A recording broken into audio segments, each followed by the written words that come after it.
Hey guys, in this video, I'll guide you through how you can change the keyboard language in Windows 11. Alright, so let's begin with the video.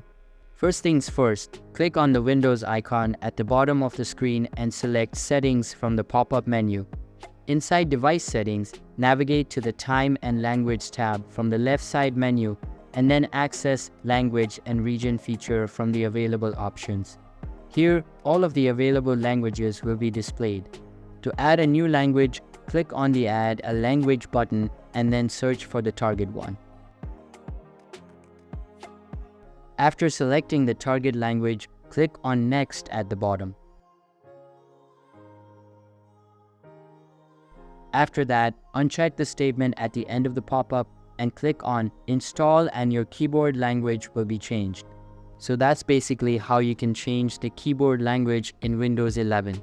So that's all for this video.